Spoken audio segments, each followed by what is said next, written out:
नमः परमहंसाय स्वादतचरणकमलचिन्मकरन्दाय भक्तिजनमानसनिवासाय श्रीरामचन्द्राय नमः।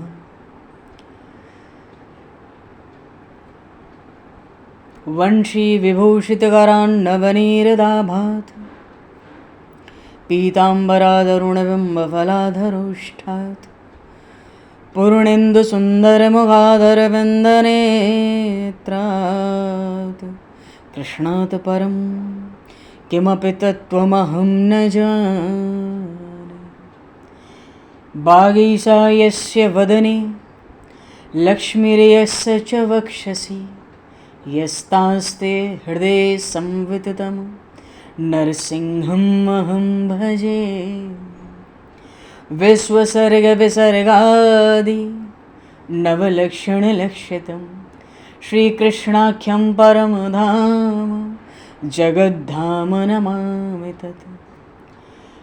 गङ्गातरङ्गरमणीयं जटाकलापं गौरीनिरन्तरविभूषितं वामभागं नारायणप्रियं अनङ्गमदापहारं वाराणसीपुरपतिं भज विश्वनाथम्।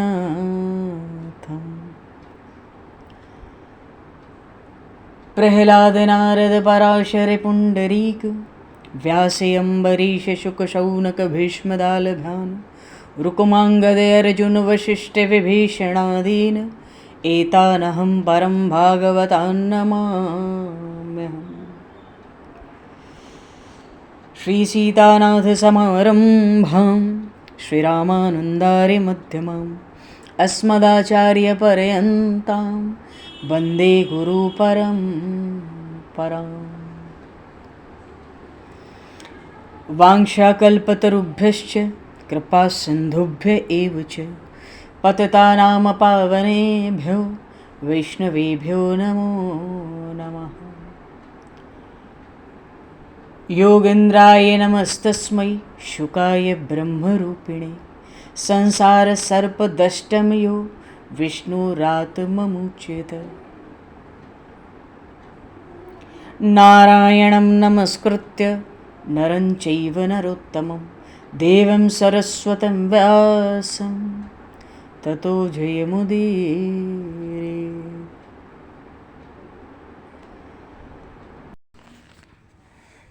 गोविंद जय जय गोपाल जय जय गोविंद जय जय राधे गोपाल जय जय राधा रमण हरि गोविंद जय जय राधा रमण हरि गोविंद जय जय श्री राम जय जय ऋषिकेश जय जय श्री राम जय जय ऋषिकेश जय जय सीतारमण राम रघुनाथ जय सीतारमण राम रघुनाथ जय गोविंद जय जय गोपाल जय जय गोविंद जय जय राधे गोपाल जय जय राधा रमण हरि गोविंद जय जय राधा रमण हरि गोविंद जय श्री राम जय जय ऋषिकेश जय जय श्री राम जय जय ऋषिकेश जय जय सीतारमण राम रघुनाथ जय सीतारमण राम रघुनाथ जय जय गोविंद जय जय गोपाल जय गोविंद जय गोपाल जय जय राधा रमण हरि गोविंद जय जय श्री वृंदावन बिहारी लाल की जय श्री जमुना महारानी की जय श्री गिरिराज महाराज की जय, श्री गिरिराज धरणे की जय, समस्त गौवंश की जय, 84 कोस ब्रजमंडल धाम की जय, श्री वेदव्यास जी महाराज की जय, श्री सुखदेव जी महाराज की जय, श्री शुत शौनक आदि ऋषियों की जय, श्री सद्गुरुदेव भगवान की जय, सब संतन की जय, सब भक्तन की जय, समस्त वैष्णवन की जय, समस्त पूर्वाचार्य चरणन की जय, समस्त संप्रदाचार्यन की जय, श्री सद्गुरुदेव भगवान की जय। गंगा मैया की जय, जमुना मैया की जय, सरयू मैया की जय, गौ माता की जय, तुलसी माता की जय, पृथ्वी माता की जय, काशी महारानी की जय। जय जय श्री सीताराम, जय जय श्री राधेश्याम। नमः पार्वती पते हर हर महादेव। हरिशरणम। अनंत कोटि ब्रह्मांड नायक सर्वेश्वर पूर्ण परात्पर ब्रह्म, असंख्य कल्याण गुणगण निलय, भक्त वांछा कल्पतरु, शरणागत वत्सल, भक्त वत्सल, दीनबंधु, दया सिंधु, सच्चिदानंदमय श्री विग्रह भगवान श्री राधा माधव की महती कृपा करुणा से परम पावन 84 कोस ब्रजमंडल धाम के हृदय स्थल श्री धाम वृंदावन से महापुरुषों के परम अनुग्रह से आप सभी श्रद्धालु भक्त वैष्णवों की मंगल एवं पावन सन्निधि में मानव जीवन का सर्वोत्कृष्ट फल भगवत गुणगान, भगवत कथा, भगवत कीर्तन का आनंद हम सभी श्रीमद् भागवत महापुराण की आनंद कथा के माध्यम से प्राप्त करने जा रहे हैं।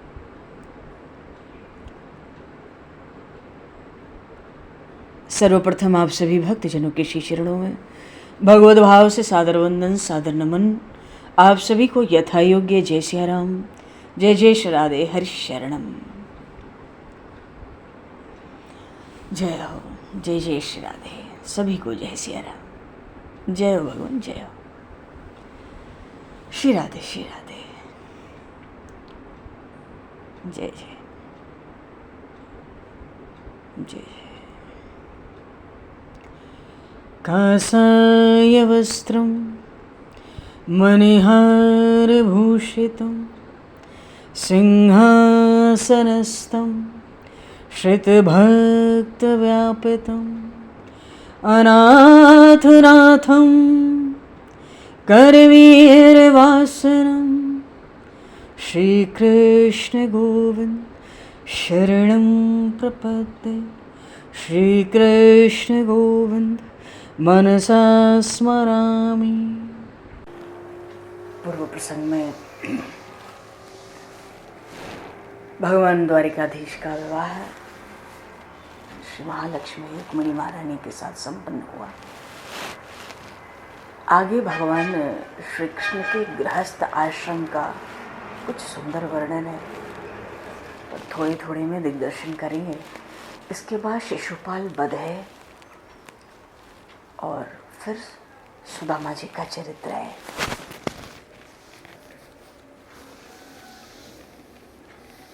इसी में भगवान श्री कृष्ण के संपूर्ण चरित्र का थोड़े थोड़े में दिग्दर्शन करना है।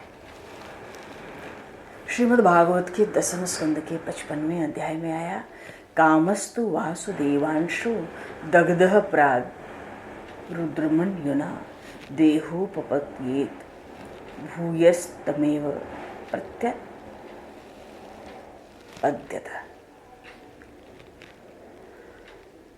भगवान के क्रम से 8 विवाह हुए।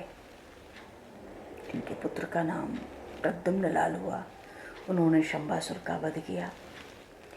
भगवान श्री कृष्ण की 8 मुख्य पटरानियाँ हों, जैसे कल भी चर्चा आई, जैसे गीता जी में 7वें अध्याय में अष्टधा प्रकृति की कथा आती है।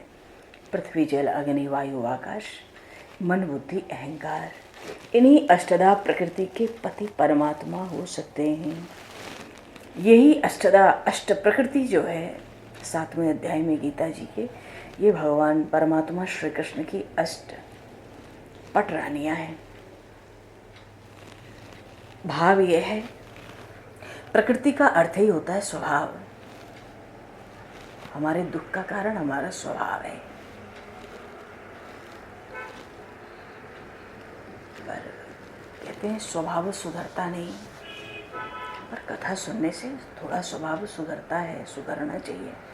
नया जन्म होता है, पापों से घृणा होती है, पूर्व किए गए पापों पर पश्चाताप होता है, पाप छोड़ने की इच्छा होती है, परमात्मा के साथ प्रेम होता है। देखो, स्वभाव सुधरे तो मनुष्य को मुक्ति सुलभ हो जाए। तो ये जो अष्टधा प्रकृति है, अष्ट प्रकृति श्रीमद् भगवद गीता के 7वें अध्याय में, ये सब परमात्मा श्री कृष्ण की दासी हैं, अष्ट पटरानी हैं। श्री कृष्ण प्रकृति के अधीन नहीं होते, बल्कि प्रकृति परमात्मा की इच्छा के अनुसार काम करती है। ये प्रकृति का वर्णन क्यों आ रहा है, ये चर्चा क्यों आ रही है?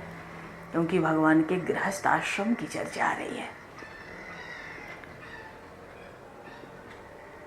अच्छा, जीव जब प्रकृति के अधीन काम करता है तो जीव जो भी करता है उसका नाम है क्रिया, पर परमात्मा जो काम करता है उसको कहते हैं लीला। जीव जो क्रिया कर्म करता है, जो काम करता है, वो है क्रिया। क्रिया तो बंधन देने वाली है, क्योंकि प्रकृति के अधीन है जीव, अधीन रहकर उसने क्रिया की है, इसलिए वो बंधन को देने वाली है, भवसिंधु में डालने वाली होती है। पर भगवान के द्वारा किया गया कार्य जो लीला कहलाता है, लीला भवबंधन से मुक्त करने वाली है। इस स्कंद में, इस स्कंद, दशम स्कंद के एक अध्याय में 16,000 कन्याओं के साथ श्री कृष्ण ने उनका वर्णन किया।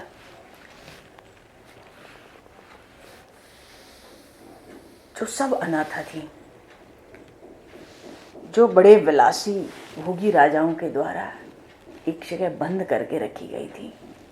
समय आने पर इनको प्रकट किया जाएगा, उससे पहले ही भगवान ने उसका वध किया।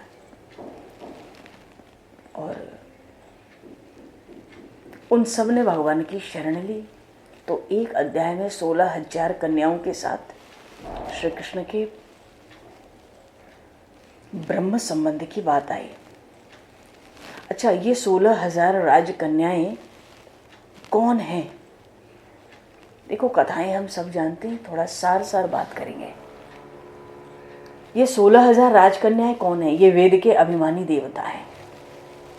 वेद केवल शब्द रूप है ऐसा हमें नहीं मानना है, क्योंकि प्रत्येक वेद के मंत्र का अभिमानी एक देवता होता है, जिसको ऋषि कहते हैं।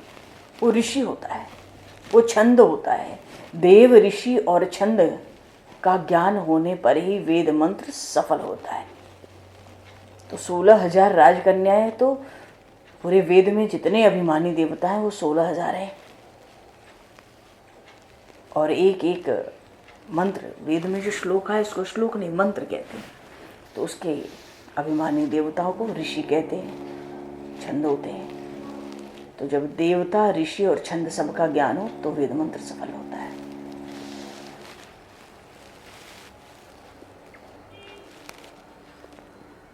अच्छा, देव का, छंद का और ऋषि का वेद में जो श्लोक मंत्र आए, श्लोकों को ही मंत्र कहते हैं। वेद में जो मंत्र आए उनका छंद कौन है, उनका देव कौन है, उनका ऋषि कौन है, इन तीनों का अच्छी तरह ज्ञान हुए बिना वेद का मंत्र फलदायी हो नहीं सकता, और कभी कभी तो विपरीत फल भी देता है। देखो, ये वेद परमात्मा का वर्णन करते करते थक गए, किंतु उनको परमात्मा का अनुभव नहीं हुआ। नायम आत्मा प्रवचनेन लभ्यः। केवल भोजन का वर्णन करने से तृप्ति तो होती नहीं, तृप्ति तो भोजन करने से ही होती है। परमात्मा के दर्शन करना भले ही थोड़ा सरल हो, किंतु उस परमात्मा का अनुभव करना बहुत कठिन है।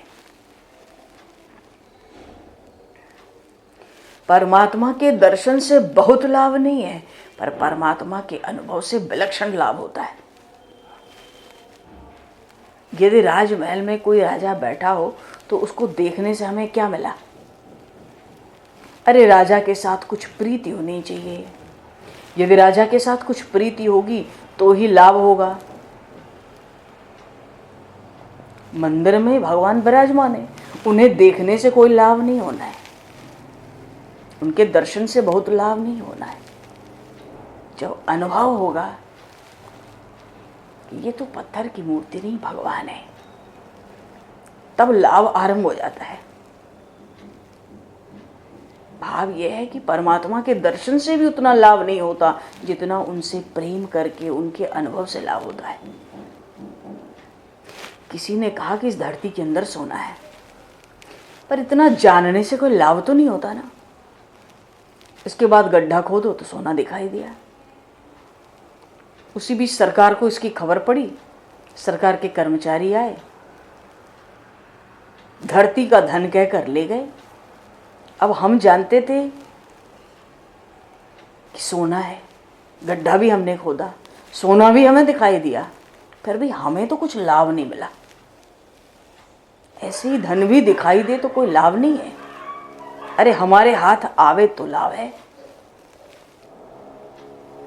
पर देखो धन हाथ में आने पर भी लाभ नहीं मिलता है। सेठ का रुपया मुनीम के हाथ में हो तो वो मुनीम जानता है कि ये पैसा मेरा नहीं है, सेठ का है। मुझे तो वही सेठ का हिसाब देना है ना, मुझे तो वेतन मिलता है, वही मेरा है। तो हाथ में आया हुआ धन भी लाभ नहीं देता। ऐसे ही हमारे हाथ में रुपया है तो भी लाभ नहीं है। लाभ तो तब है जब रुपया हमारा हो। इसलिए परमात्मा के साथ ऐसा प्रेम हो कि वो हमारा बन जाए तब तो लाभ हो। केवल भगवान के दर्शन से लाभ नहीं हो सकता, बल्कि उसका अनुभव करने से लाभ होता है। महापुरुष लोग परमात्मा का अनुभव करते हैं। जो परमात्मा बैकुंठ में है, जो परमात्मा मंदिर में है, वही हमारे हृदय में विराजमान है। तो भीतर जो आत्मस्वरूप परमात्मा का दर्शन है, भीतर आत्मस्वरूप परमात्मा का दर्शन ही अनुभव कहा जाता है। बात थी 16,000 कन्याओं की, राजकन्याओं की। ये वेद के सब अभिमानी देवता हैं। वेद के अभिमानी देवता ब्रह्म का वर्णन करते करते थक गए, किंतु ब्रह्म का अनुभव नहीं हुआ। इसलिए वेद के अभिमानी देवता ब्रह्म संबंध को स्थापित करने के लिए, परमात्मा का अनुभव करने के लिए राजकन्याओं के रूप में प्रकट हुए हैं। इसलिए श्री कृष्ण ने इन सब का वर्ण किया है। इन 16,000 राजकन्याओं के शरण में आने पर श्री कृष्ण ने इनका, परमात्मा श्री कृष्ण ने आज्ञा दी,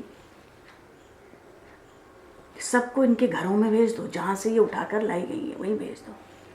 पर इतना समय बीत गया है, कोई जाने को तैयार नहीं है। कहीं न कहीं से श्री कृष्ण की लीलाएं सुनते सुनते इनका हृदय श्री कृष्णमय बना है। इन सब ने परमात्मा श्री कृष्ण की शरण ली है।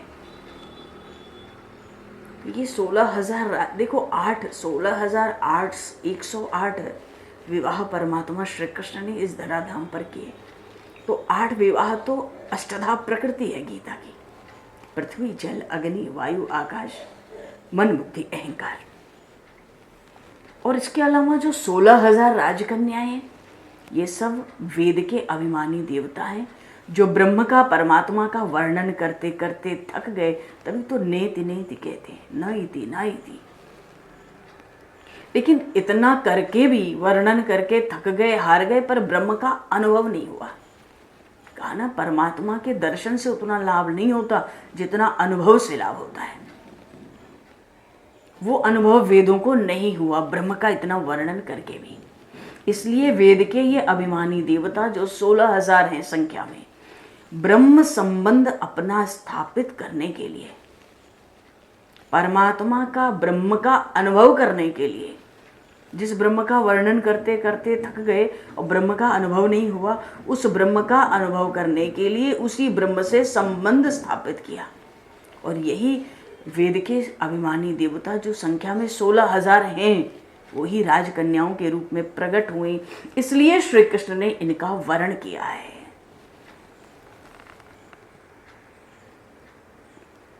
हमारे शास्त्रों में वर्णन है कि वेद मंत्र 1,00,000 हैं।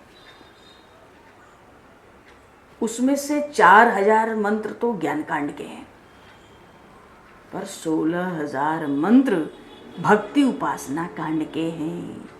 शेष जो 80,000 मंत्र बच गए, 4,000 तो ज्ञान कांड के हैं। वेद में 1,00,000 मंत्र हैं, 1,00,000 श्लोक हैं, समझे हम जैसे भी। 1,00,000 मंत्र हैं वेद में, 4,000 मंत्र ज्ञान कांड में, ज्ञान भक्ति कर्म। तो 4,000 मंत्र तो ज्ञान कांड के, 16,000 मंत्र भक्ति उपासना कांड के हैं, और जो बच गए 80,000, शेष 80,000 ये मंत्र कर्म कांड के हैं। वेद में कर्म, भक्ति और ज्ञान, इन तीनों का वर्णन है। जीवन में इन तीनों की आवश्यकता हमको है भी। कुछ लोग ऐसा समझते हैं ज्ञान ही श्रेष्ठ है, भक्ति गौण है। कुछ लोग ऐसा समझते हैं भक्ति ही श्रेष्ठ है, ज्ञान या कर्म की हमें आवश्यकता नहीं। ये हमारी भूल है। कोई घर में मिठाई बनानी हो, अरे ब्रह्म परमात्मा भगवान का रस जो रसो वैसे है, वो बिना मिठास के थोड़ी है, वही तो मिठाई है। घर में कोई मिष्ठान्न बनाना हो तो 3 वस्तुएं तो इकट्ठी करनी पड़ती हैं, 1 या 2 से मिष्ठान्न नहीं बन सकता। देखो लड्डू बना घर में, मुख्य क्या है? अब कोई ये कह सकता है कि भाई लड्डू में तो घी की कीमत अधिक होती है, इसलिए घी ही मुख्य है। आटे की कीमत कम लगी थी, इसलिए आटा गौड़ है। पर आटा गौड़ तो नहीं हो सकता, आटा ना हो तो लड्डू बनेगा ही नहीं। केवल घी और चीनी का गोला तो खाया नहीं जा सकता। इसलिए जीवन में कर्म, भक्ति और ज्ञान तीनों की आवश्यकता है, इसमें कोई ऊपर नीचे नहीं है। देखो कहा गया ना, सत्कर्म से चित्त की शुद्धि होती है, चित्तस्य शुद्धये कर्मा।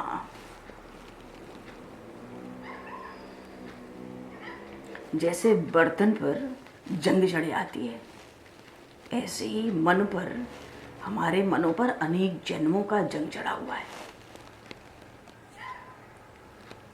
तो मन के ऊपर जो जंग चढ़ा हुआ है, गंदगी आई हुई है, जो जम गई है,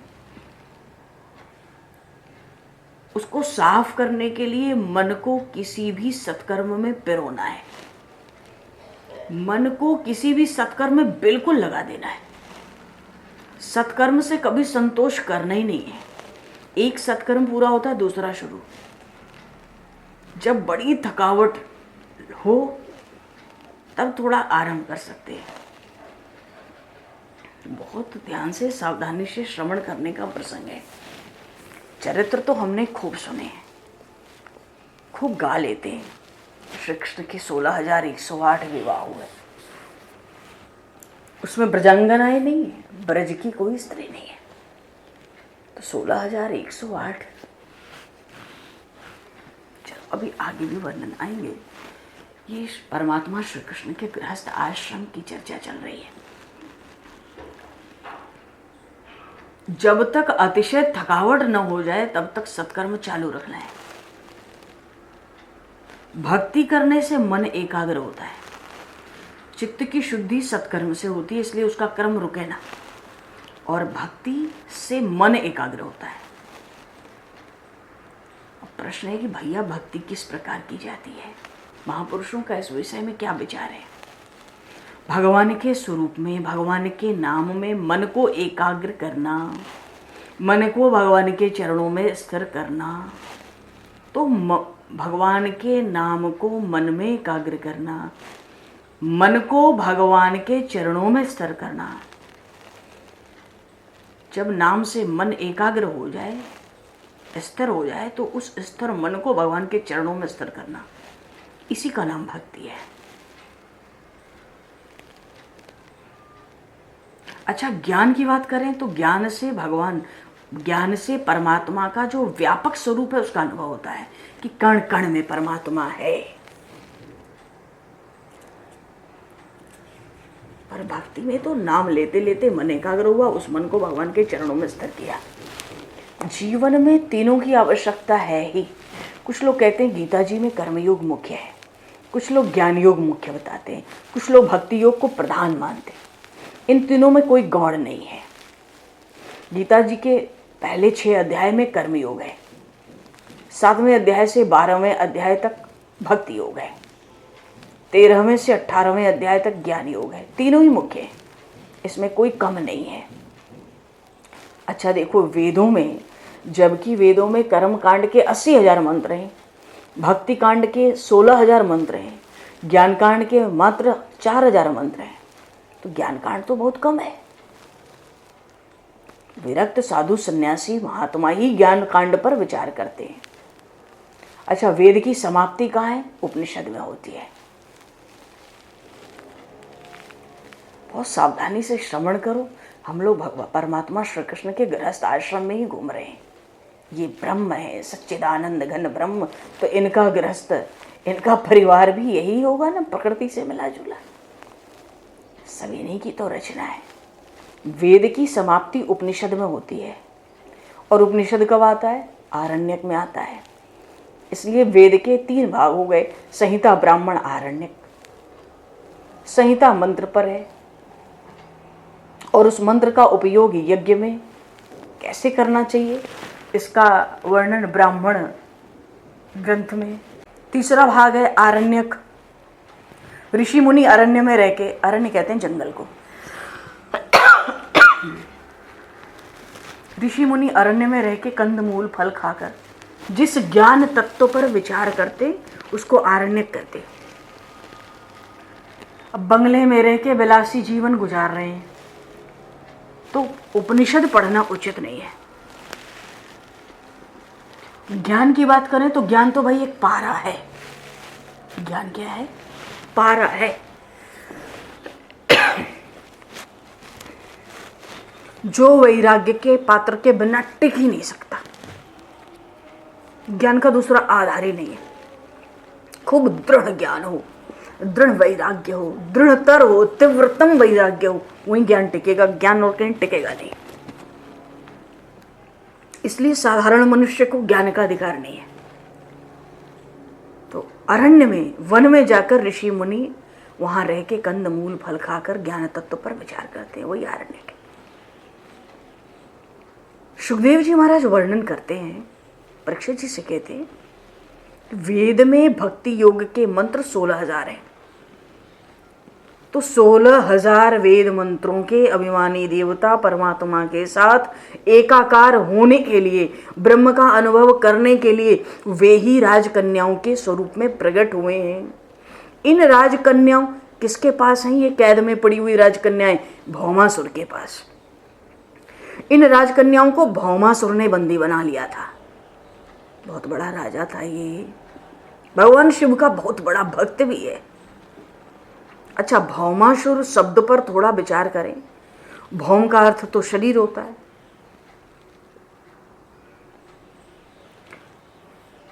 असु का अर्थ प्राण होता है, र का अर्थ रमण होता है। तो जो शरीर के साथ रमण में सुख मानता है वही भौमासुर है। जो शरीर के साथ रमण में सुख माने, तभी तो 16,000 कन्याएं, राजकन्याएं इसने बंदी बना रखी थी।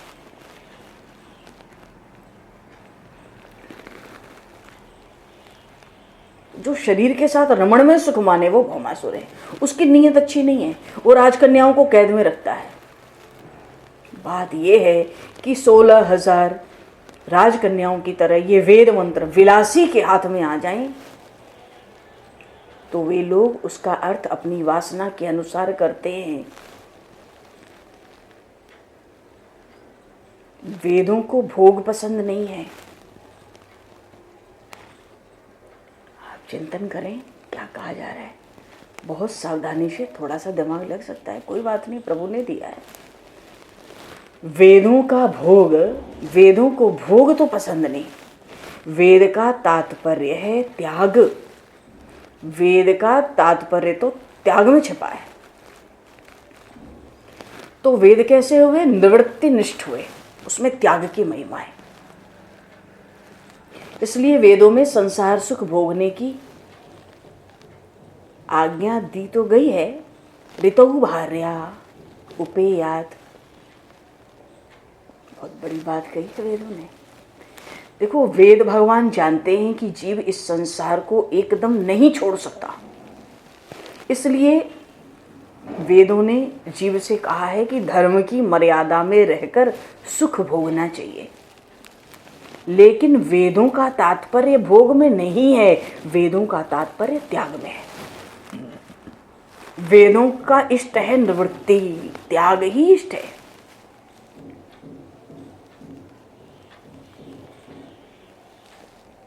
जीवन केवल प्रवृत्ति के लिए तो हो नहीं सकता। मनुष्य प्रवृत्ति को एकदम छोड़ दे, ऐसा भी नहीं हो पाता, और ऐसा चाहिए भी नहीं कि हम मैं। प्रवृत्ति का अर्थ है मैं मेरा, निवृत्ति का अर्थ है जो मैं मेरा से छूट गया। जीवन केवल प्रवृत्ति के लिए ही नहीं है कि हम मैं मेरा में डूबे रहें, और एकदम से मैं मेरा छूट जाए ये भी संभव नहीं है। साधारण मनुष्य प्रवृत्ति को छोड़कर, मैं मेरा शरीर संसार छोड़कर सारे दिन भक्ति तो कर नहीं सकता, और सारे दिन अगर भक्ति नहीं होगी तो मन पाप करेगा। इसलिए वेदों में वर्णन आया प्रवृत्ति करो। अब ध्यान दो, वेदों में इसीलिए कहा गया, कहेंगे कि निवृत्ति इष्ट है तो प्रवृत्ति की आज्ञा वेद क्यों देते हैं? ऋतौ भार्या उपायेत, वेदों में इसीलिए प्रवृत्ति कहा कि दिन भर भक्ति होगी नहीं, खाली समय में पाप होगा मन में, इसलिए प्रवृत्ति करो। लक्ष्य उनका प्रवृत्ति नहीं है, वेदों का निवृत्ति है। त्यागी नैकम अमृतम त्वमानुषु, कहने का भाव है भौमासुर है बिलासी, 16,000 राजकन्याएं उसने कैद कर रखी हैं। यदि वेद मंत्र, 16,000 भक्ति के वेद मंत्र हैं वेदों के, तो वेद मंत्र विलासी के हाथ में आ जाएं तो वो अपनी वासना के अनुसार उसका अर्थ कर लेगा कि वेद में भाई ऐसा लिखा है।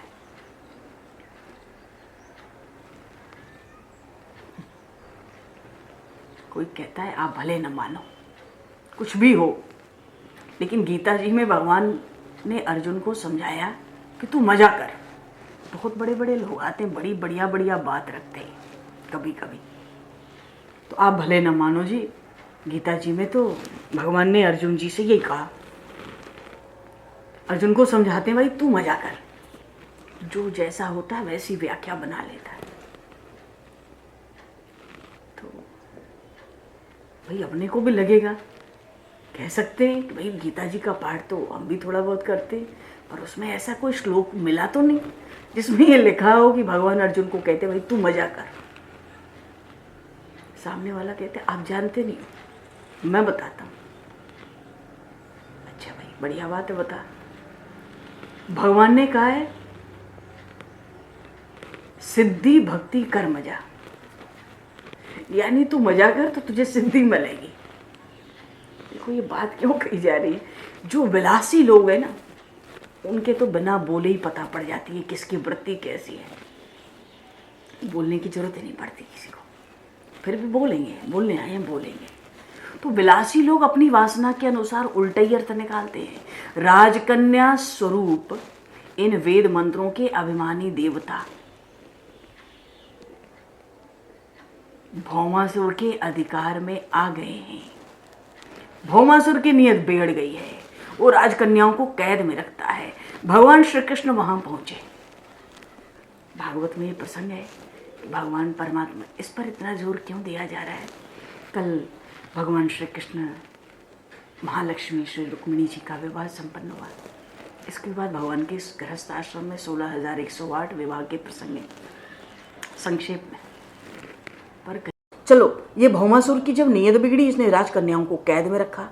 भगवान श्री कृष्ण वहां पहुंचे, किसी कारणवश भौमासुर को मार डाला, राजकन्याओं को कारागृह से छुड़ा लिया। अच्छा, इन राजकन्याओं के साथ जगत का कोई राजपुरुष इसलिए विवाह करने को तैयार नहीं हुआ, क्यों? क्योंकि भौमासुर के कारागृह में रह चुकी हैं,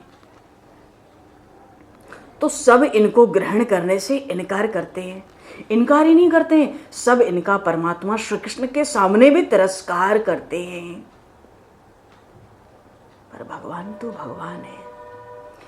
निराधार का कौन आधार जग में, निराधार का कौन आधार जग में, ये प्रश्न द्रौपदी दुलारी से पूछो, ये प्रश्न द्रौपदी दुलारी से पूछो।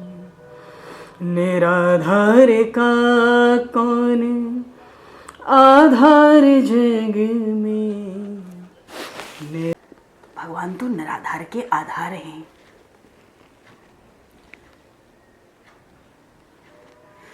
मनुष्य दुख में कभी ऐसा सोचता है कि संसार में मेरा कोई नहीं है।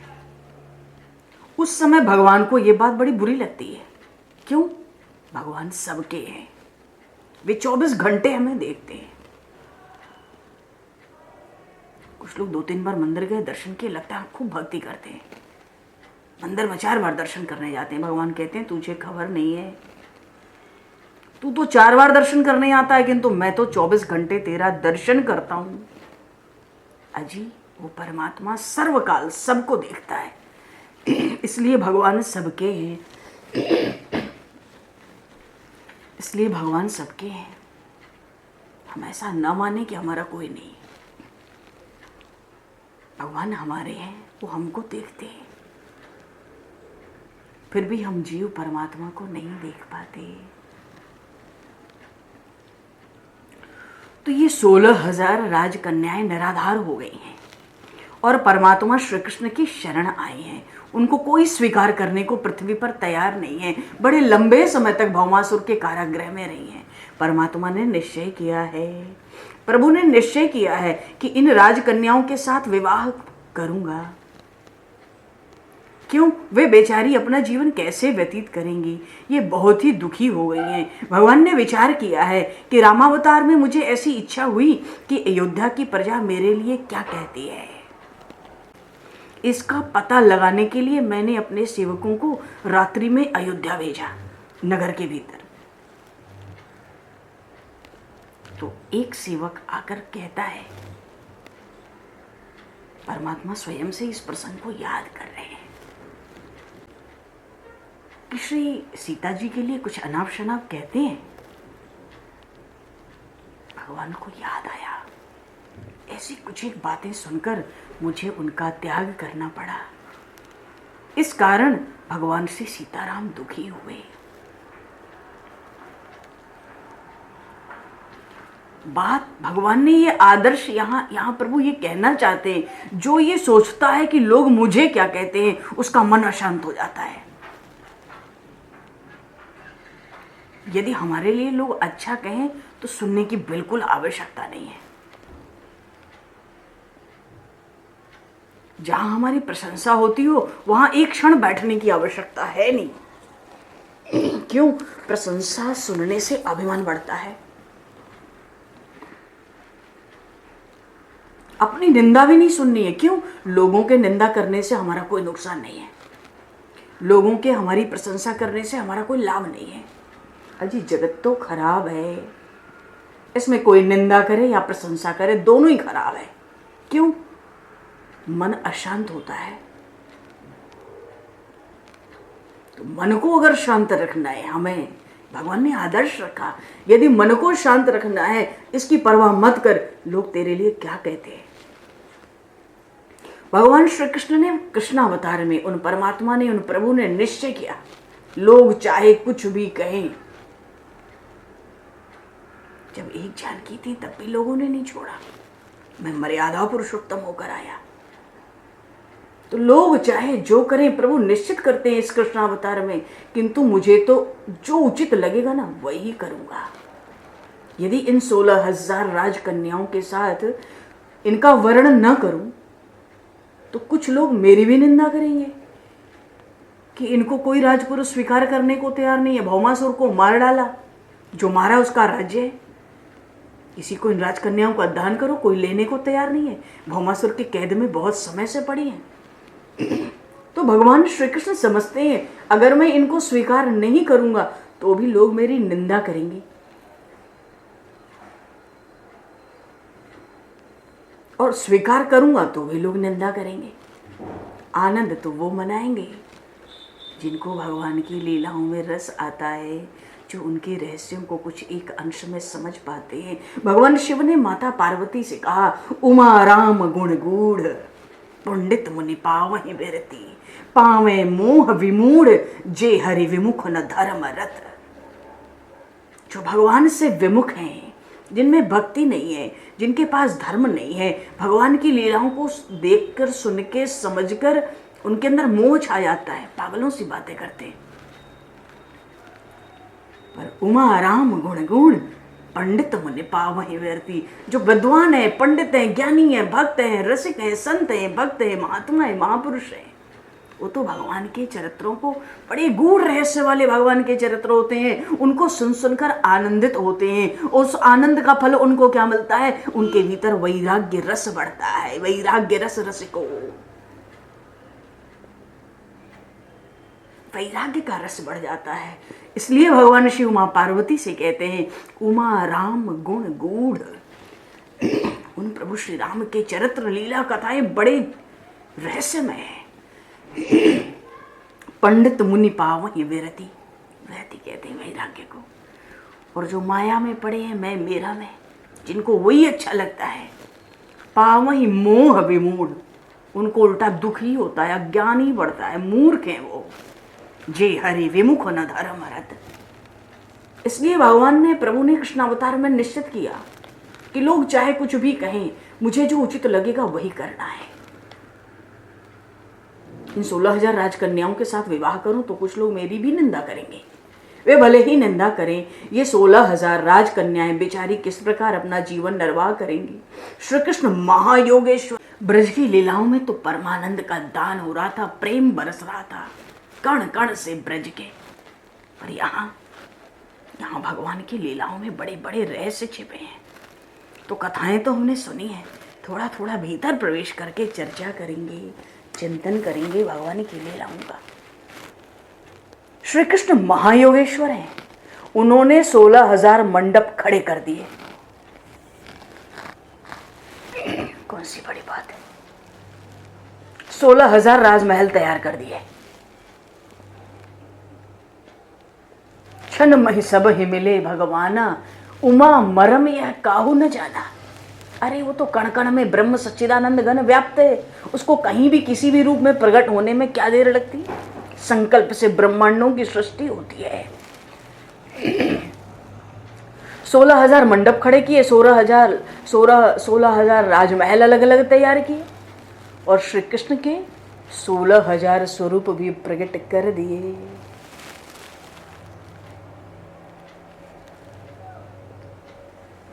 ग्रंथों में तो ये वर्णन आता है कि यादवों के कुलगुरु हैं गर्गाचार्य। प्रत्येक विवाह में एक ब्राह्मण की आवश्यकता पड़ती है। भारतवर्ष में जो विवाह होता है हमारे इधर, वो धर्म के लिए होता है, पर विदेशों में जो विवाह होते हैं ना, वो भोग के लिए होते हैं। भोग करने के लिए विदेशों में चले जाते हैं। विवाह में देवता, ब्राह्मण और अग्नि, इन तीन को साक्षी करना होता है। और जब इन तीन को साक्षी करके विवाह होता है, देवता, ब्राह्मण और अग्नि, वो विवाह कभी भंग हो सकता नहीं। भले ही परिस्थितियों वश हम किसी को स्वीकार करें न करें, उस समय को माने न माने, परिस्थिति वश हम ना रह पाते हो, न विचार मिलते, वो विवाह भंग होता नहीं जो देवता, अग्नि और ब्राह्मण को साक्षी करके होता है। तो प्रत्येक विवाह में गर्गाज, अब परमात्मा क्या किसी से संबंध करेंगे और वो भंग हो जाए? इसलिए परमात्मा श्री कृष्ण ने ये 8 पटरानियां है ना, ये महारानी, ये रुक्मिणी जी की तरह सवाई हैं। सबने कृष्ण का आह्वान किया है अपने अपने स्थान में, जैसे महारानी रुक्मिणी जी ने किया था। किसी के साथ मंडप में विवाह नहीं हुआ है, पर ये जो शरण आई, इन 16,000 राजकन्याओं के साथ परमात्मा श्री कृष्ण ने 16,000 मंडप बनवा कर खड़े किए, 16,000 इनके लिए राजमहल बनवाए। बाकी तो 8 पटरानियां जो 8 प्रकृति हैं, उन सब ने परमात्मा का उसके गुणों के आधार पर चुनाव किया।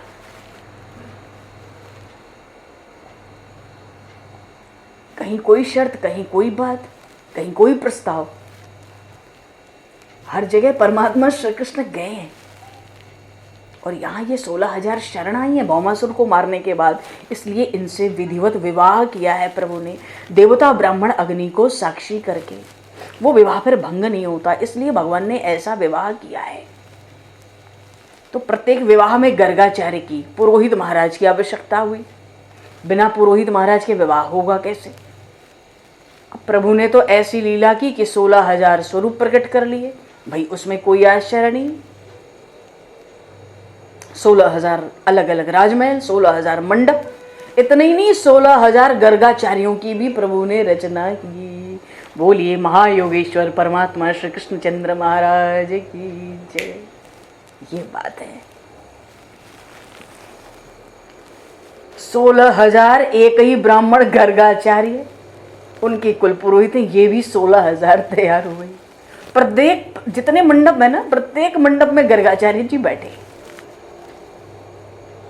तो उन्होंने एक ही शुभ मुहूर्त में, 16,000 विवाह में मुहूर्त अलग नहीं थे, हर जगह श्री कृष्ण थे। जैसे महाराज हुआ, जितनी गोपियां उतने कृष्ण। अरे ये तो कण कण में व्याप्त है, इनको क्या करना है? विश्व रूप प्रगटे भगवान, वो तो कण कण में है, विश्व के कण कण में वो है। प्रकट होना है, कहीं अप्रगट रहना है, उनकी इच्छा।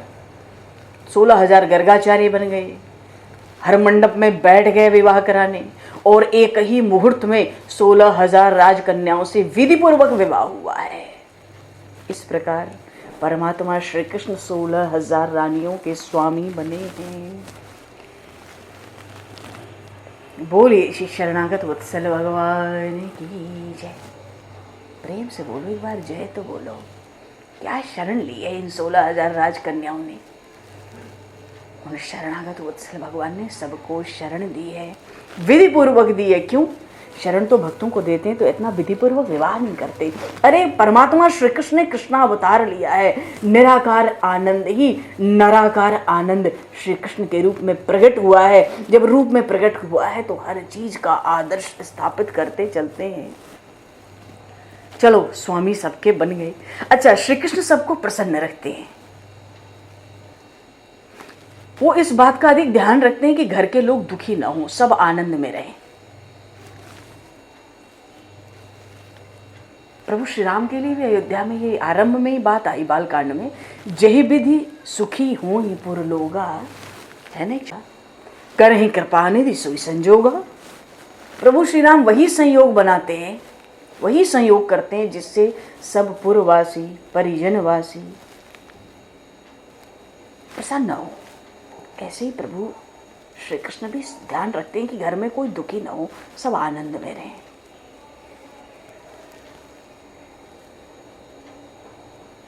ऐसे यदि हम भी अपना आनंद किसी स्त्री या किसी पुरुष में ना बांधकर घर के सभी लोगों के साथ प्रेम करें तो हमें भी परमात्मा आनंद देंगे।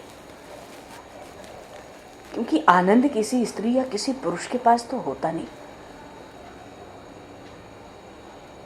ये सब कुछ कहने का भाव ये है, भगवान ने गृहस्थ का धर्म समझाया है। वे सभी रानियों को संतुष्ट रखते हैं, वे रानियों से बाहरी रूप से प्रेम प्रकट करते हैं, किंतु अंदर से तो वैराग्य धन के धनी हैं।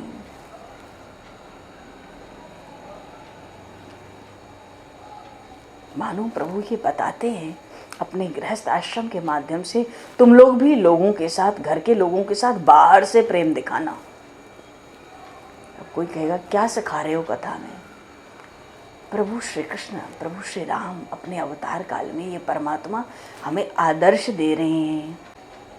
परमात्मा श्री कृष्ण रानियों से बाहर से प्रेम प्रकट करते हैं, अंदर से उनमें वैराग्य है।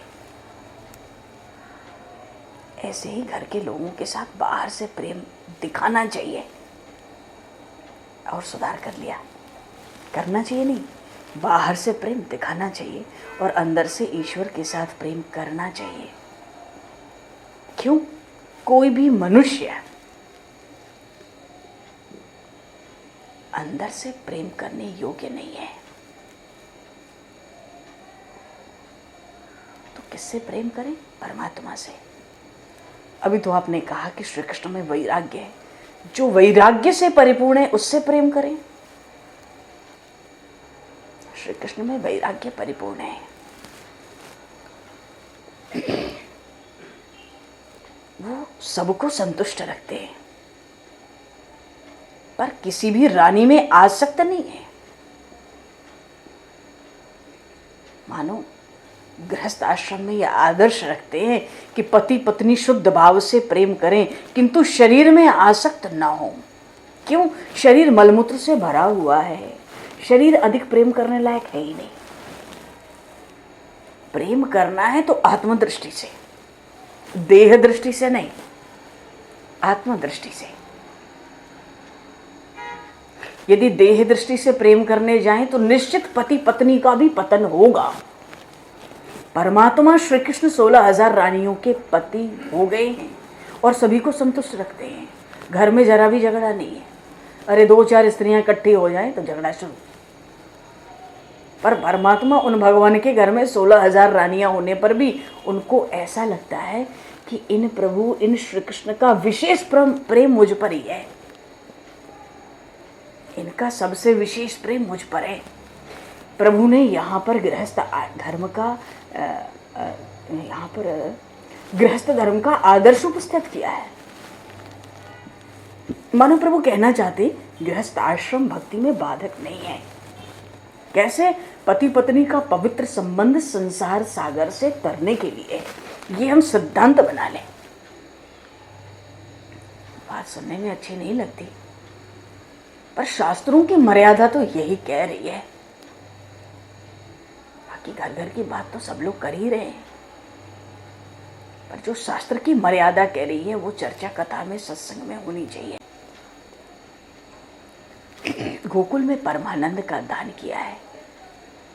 आनंद का दान करना तो इनका सहज स्वभाव है। सच्चिदानंद घन स्वरूप जो ठहरे, ये तो आनंद के महासागर है। जो आनंद सिंधु सुख राशि, सी करते त्रैलोक्य सुपासी। एक छोटे से जीव से लेके 3 लोगों के बड़े से बड़े व्यक्ति विशेष तक भगवान सबको सुखी करना चाहते हैं। आनंद क्यों? जो आनंद सिंधु सुख राशि, महान आनंद के समंदर ही ठहरे, वो आनंद ही तो बांट सकते हैं और वही बांटते हैं। गोकुल में भगवान ने परमानंद का दान किया है और द्वारिका में अब गृहस्थ का आदर्श प्रस्तुत करते हैं। बोलिए श्री कृष्णचंद्र भगवान की जय, श्री द्वारिकाधीश भगवान की जय, श्रीमद्भागवत महापुराण की जय, श्री सुखदेव जी महाराज की जय। सब संतन की जय, सब भक्तन की जय।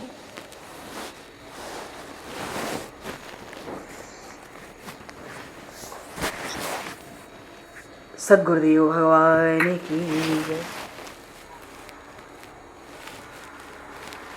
बस तो पल नाम संकीर्तन बोल के वाणी को विराम दिया जाएगा। हरि शरण।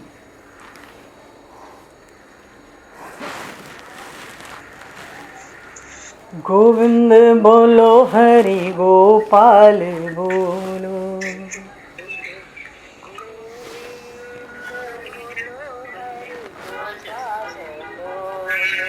गोविंद बोलो, हरि गोपाल बोलो।